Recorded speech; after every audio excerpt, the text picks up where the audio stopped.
Red Slayer, Chapter 11. Dua makhluk hijau itu maju dan mengangkat tinggi senjata yang dipegang. Red Slayer menajamkan pandangan sambil menghindari setiap serangan yang mendekat.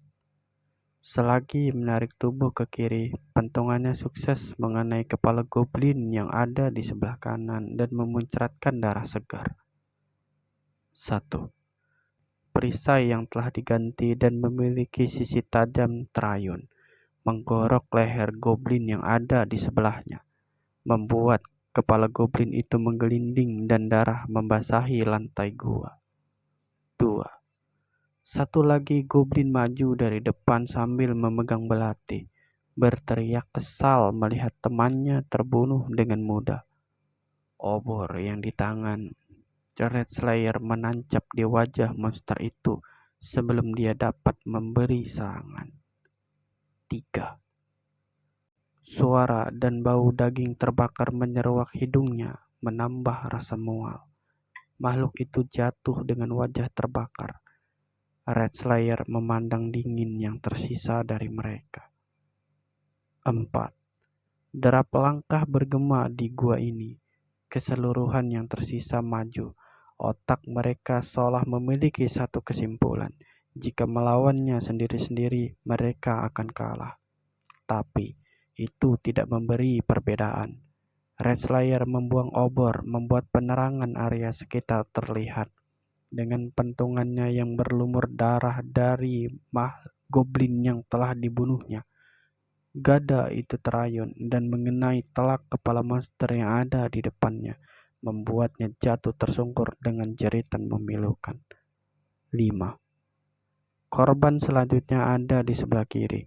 Lagi-lagi perisai yang sisinya dipertajam menancap di wajah goblin dan membuatnya terbelah dua. Darah mencuat saat Red Slayer mencabutnya. 6. Goblin di sebelah kanan merasa ada peluang, segera menghunuskan belatinya. Namun Red Slayer menyadari satu tendangan kuat darinya menghempaskan makhluk itu membentur dinding gua. Saat dia terjatuh dan kehilangan fokus, gada di genggamannya memecahkan kepala sang goblin, membuat dinding itu ternoda darah sang monster. 7. Dua goblin yang tersisa, satu memegang tombak dan satu memegang panah. Goblin yang memegang panah menggerakkan mulut dan tangannya seolah memberitahu sesuatu. Goblin pemegang tombak mengangguk pelan, lalu berlalu masuk ke dalam. Si pemegang panah menarik busurnya dan melesatkan serangan. Red Slayer mengangkat perisainya dan anak panah itu terpental. Belum sempat terkejut, sebuah gada melayang bebas menghantam keras wajah si goblin. Sebuah belati juga tepat menusuk tenggorokan goblin kecil yang mencoba melarikan diri ke dalam. 8. 9. Meski sudah membunuh makhluk itu, tidak ada kepuasan di wajahnya.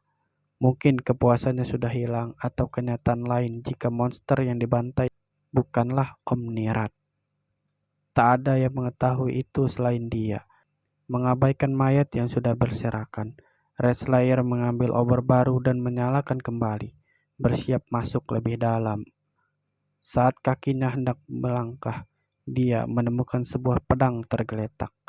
Beberapa jejak kaki mungil juga terlihat. Tekstur tanah lembablah yang membuat jejak itu tercipta. Di tempat lain, sebanyak jari 2 tangan, monster kecil hijau sedang membawanya. Kedua tangannya terikat dan mulutnya disumbal potongan kain. Buah dadanya yang ranum bergoyang seiring gerakan para monster yang menggendongnya. Wajah monster kecil itu tersenyum karena mangsa mereka kali ini sangat menggoda dan begitu menggiurkan. Siapa yang menduga jika dua wanita yang satu sudah digunakan dan dibunuh bermaksud menghancurkan sarang mereka. Namun kenyataannya, makhluk hijau inilah pemenangnya. Bukan karena si wanitanya lemah dan tidak berdaya, tapi itu karena pengalaman buruk di masa lalu, tepatnya 6 tahun yang lalu. Saat itu, partinya hancur disergap monster ini, yang datang tanpa henti layaknya gelombang. Peringkat dia dan teman-temannya saat itu tidaklah pantas diremehkan, sebab mereka telah menaklukkan Demon Lord. Tingkatan seorang petualang hanyalah formalitas atau sebagian ada yang memang menunjukkan kemampuannya. Namun, saat benturan massal terjadi, penentu bukanlah seberapa besar tingkatan sebagai petualang, tapi diukur dari seberapa besar tekad dan strategi yang dimiliki sebagai petualang. Apa perjalananku akan berakhir di sini? Di masa lalu, dia sudah mengalahkan Demon Lord. Namun sayang, partinya berantakan karena diserang segerombolan monster yang kini mengikat dan membawanya ke sarang terdalam mereka. Harusnya petualang cantik berdada ranum dan berambut pirang panjang ini mendapat gelar pahlawan. Namun, dia merasa kurang pantas sebab tidak bisa menyelamatkan orang-orang yang bersamanya. Karena itulah, dia memilih untuk menjadi uskup agung dari Order of Rhea. Salah satu syaratnya harus melakukan perjalanan suci agar pelantikannya sebagai uskup agung bisa terpenuhi. Disinilah dirinya sekarang, digotong makhluk kerdil hijau dengan kedua tangan yang terikat. Mulut tersumbal dan tatapan makhluk itu yang menjijikkan, membuatnya berharap agar nyawanya terbang saja. Sang wanita sepenuhnya sadar jika itu hanyalah harapan belaka, sebab makhluk ini merupakan salah satu bentuk dari sifat Demon Lord, yaitu keserakahan dan tanpa batas. Dengan kasar makhluk kerdil hijau itu membanting tubuhnya, membuat dia sedikit mengerang. Wajah monster itu menampakkan senyum lebih menjijikkan ketika dia mengeluarkan suara itu. 3 dari monster itu segera merobek pakaian yang dikenakannya. Sang wanita meronta dan memohon, melalui matanya berharap para monster itu melepaskannya. Makhluk kerdil itu malah kegirangan saat melihat korbannya memohon sambil meronta seperti itu. Satu tarikan kuat, tubuh wanita itu terekspos penuhnya. Kulit putih bak sebuah giok, bentuk pinggul yang anggun dan buah dada yang ranum sempurna, ditambah posisi tubuh yang menggairahkan, membuat para monster berebut mengambil posisi pertama. Perdebatan sengit terjadi. Masing-masing dari mereka merasa berhak mendapat urutan pertama. Sang wanita pasrah dengan nasibnya, yakin tidak akan ada yang menolongnya kali ini. Di masa lalu dia bisa lari, karena teman-temannya mengorbankan diri agar dia bisa lolos. Tapi sekarang, pelayan yang diberikan kuil untuk menemaninya telah menjadi mayat. Mata sang wanita memandang kegelapan gua, hitam pekat dan dingin, serta bau anyir yang menyeruak. Sementara di sekelilingnya, para monster masih terus berdebat, mencoba mengambil posisi pertama untuk menikmati tubuhnya. Freya sama, apakah ini akhirnya? Gumaman itu hanyalah harapan terakhir, memprotes keadaan atau mungkin takdir dirinya yang harus dipermainkan lalu mati di tangan makhluk ini. Padahal dia sudah banyak berkontribusi demi nama sang dewi yang diseru. Setelah berdebat sengit, akhirnya satu monster memproklamirkan diri untuk menjadi yang pertama menikmati tubuhnya, sebab dia menunjuk-nunjuk dirinya dengan wajah bangga. Sang wanita memejamkan mata, kecewa sebab sang dewi tak menjawab doanya. Tangan mungil monster itu menyentuh pinggulnya yang tidak tertutupi kain. Satu hentakan terakhir, maka dia akan mendapatkan kenikmatan, memecah keperawanan wanita yang menjadi tawanannya. Sang wanita merasa doanya terjawab. Tepat sebelum sang monster melakukan hentakannya, langkah kaki bergema di sepanjang gua, membuat matanya terbuka dan sang monster menghentikan aksinya. Pandangan mereka tertuju ke sebuah lorong gelap. Di sana, di dalam kegelapan yang pekat, terdapat cahaya merah bagai bintang di malam sepi tanpa bintang. Langkahnya tenang dan pasti, seakan tahu kemana dia harus pergi. Para monster memandangnya jijik sebab ada penyusup yang berhasil masuk. Monster yang hendak merobek keperawanan sang wanita segera menjulurkan tangan menyuruh untuk menjatuhkan orang itu. Tidak menunggu waktu lama, mereka maju dengan belati kecil sebagai senjata. Makhluk itu memang serakah dan berniat menikmati sang wanita, tapi mereka juga tahu jika ada yang berbahaya, maka harus dituntaskan dulu agar saat memperkosa sang wanita terasa lebih nikmat. Panah membidik, satu tarikan kuat, dan anak panah melesat, menancap di leher salah satu dari mereka. Makhluk yang terkena serangan segera menggerakkan tangannya untuk mencabut anak panah itu. Darah mengalir deras membasahi tubuhnya. Usaha mencabut anak panah itu sia-sia. Tubuh itu kaku dan jatuh tergolek. Rekan yang lain makin berambisi menjatuhkan lawannya. Mereka tidak akan memaafkan siapapun yang membunuh rekannya. Langkah dipercepat dan senjata teracung tinggi. Jarak mereka dengan sang penyusup sejauh 7 meter. Obor dilempar ke depan, membuat serangan mereka terhenti sejenak. Itulah yang ditunggu olehnya, membuat celah dan mereka terkejut. Anak panah yang lain menembus samping kepala makhluk itu. Tidak seperti rekannya. Monster itu langsung terjatuh sebab pusat anggota gerak tubuhnya terkena serangan. Rekan lain di sebelahnya tertembus di bagian jantung. Mendengus kesal, sang penyusup menjatuhkan panahnya dan mengambil gada yang ada di bawah kaki. Cahaya obor membuat area pandang dan jumlah monster terlihat. Benturan penyusup dan makhluk itu terjadi. Satu monster mencoba menghunus dengan belati. Sedikit menggeser tubuh, itu bisa dihindari. Lalu gada miliknya mengayun tepat ke kepala sang monster. Yang lain pun menyusul. Senjata mereka belati pendek. Kali ini punggung monster itu yang menjadi sarang ayunan gada. Jangkauan serangan monster itu sangat sedikit. Untuk mengenai lawan, setidaknya harus menipis jarak. Pemula bahkan memahami hal ini dengan baik. Namun, pengetahuan seperti itu akan sirna atau mungkin menghilang saat dihadapkan dengan bahaya sesungguhnya. Sebab bila suasana mencekam, kemampuan yang dimiliki dapat tertutup. Itulah kenapa mengetahui seluruh teknik itu hanya sedikit berguna jika kau belum pernah merasakan sendiri pengalaman nyata mengadu nasib dengan kematian.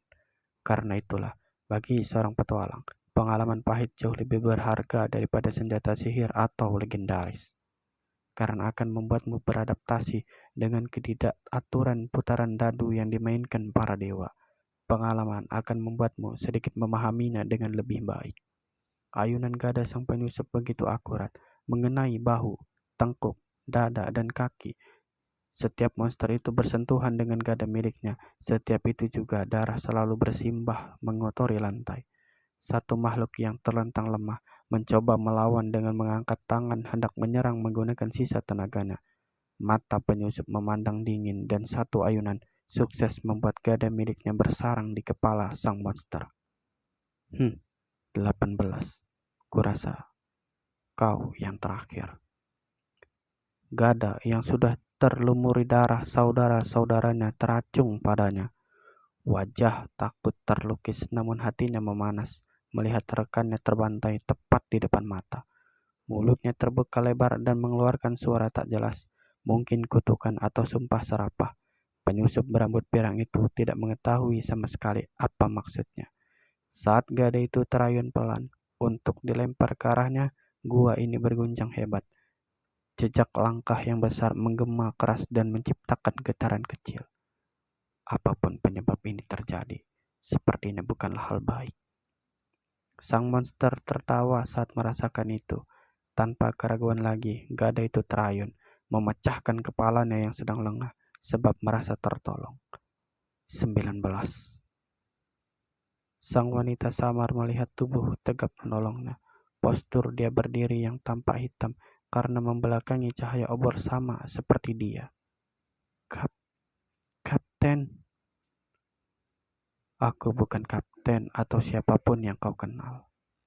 Sang wanita sedikit tertegun karena begitu dingin suara itu walau ada jejak kekhawatiran.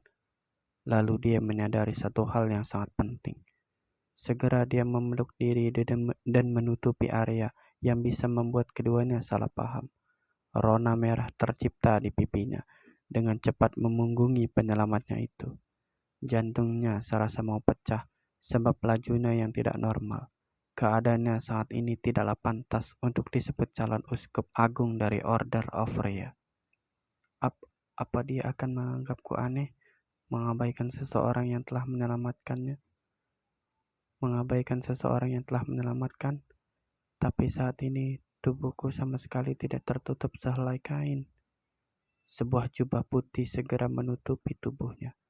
Itu adalah jubah luaran yang dia gunakan sesaat dirinya belum tertangkap. Dia menoleh ke arah sang penyelamatnya untuk mencari kepastian. Pria itu masih memandangnya datar, tidak berekspresi. Bahkan dia sama sekali tidak menunjukkan raut malu ataupun bergairah setelah melihat dirinya yang telanjang sempurna. Cepat kenakan itu. Dan satu lagi, aku yakin ini pedang milikmu. Pria bersurai pirang itu menyodorkan pedang dengan timbangan sebagai gagangnya. Simbol keadilan dari Dewi Freya dan mungkin saja itu senjata khusus. Mengangguk paham, segera dia mengenakan jubah dan menutup tubuhnya yang terekspos, lalu mengambil pedang yang dulu menjadi temannya saat mengalahkan Demon Lord 6 tahun yang lalu. Gema suara kian mendekat dan getarannya pun semakin kuat di kegelapan gua. Berkat cahaya obor yang belum padam, sosok itu dapat mereka lihat. Tubuhnya besar, lebih besar dari Red Mage yang biasa dia lawan, bahkan menutupi ruang bagi mereka untuk lari dari sana. Pemuda pirang itu mencentikkan lidah. Gua ini terlalu sempit. Dia benar-benar menghalangi jalan keluar. Kau sudah lulus dari latihanku, bocah. Terakhir, aku tanyakan padamu. Apa yang ada di sakuku sekarang? Setiap nasihat dan didikan dari sang master selalu mengandung puzzle. Dia sangat yakin ingatan barusan pasti merupakan kunci agar bisa keluar dari situasi ini. Apa yang kau bisa? Sang wanita memegang dadanya gemetar. Dengan gugup dia menjawab pertanyaan tiba-tiba itu. Tenagaku tersisa sedikit. Keajaiban destruktif yang kumiliki, Holy Word dan Divine Ray, tidak bisa kugunakan, karena sudah kupakai melawan gerombolan Dire Wolf sebelum ke desa ini. Hanya tersisa Holy Slash, Holy Light, dan Heal, serta Silence. Bisa digunakan lagi maksimal 2 kali, tapi jika aku menggunakan Holy Slash hanya 1 kali saja, ucapnya. Meski dia adalah orang yang mengalahkan Demon Lord, bukan berarti bisa leluasa mengeluarkan keajaiban. Semua keajaiban memang akan kembali pulih dalam 1 hari, tapi tidak dengan keajaiban tingkat atas. Dibutuhkan beberapa hari untuk bisa digunakan kembali. Mendengar persediaan sihir yang dimiliki sang wanita, pemuda pirang itu meraih dada dan menggenggam erat. Siapa namamu? Sang wanita dengan pelan dan takut memberanikan diri, mencari tahu siapa penyelamat yang telah menolong dirinya dari monster kecil itu. Tanpa menoleh dan bersiap menghadang, pemuda pirang itu menjawab singkat dengan tegas. Red Slayer. Saat mendengar nama yang dilontarkan pemuda itu, ada rasa terkejut di hati sang wanita. Dia paham dengan apa arti dari nama itu. Seorang yang menyandang gelar Slayer pastilah hebat. Biasanya, yang menyandang kata Slayer mengerti dengan baik apa yang dilawannya karena sudah membunuh berulang kali nama dari monster tersebut.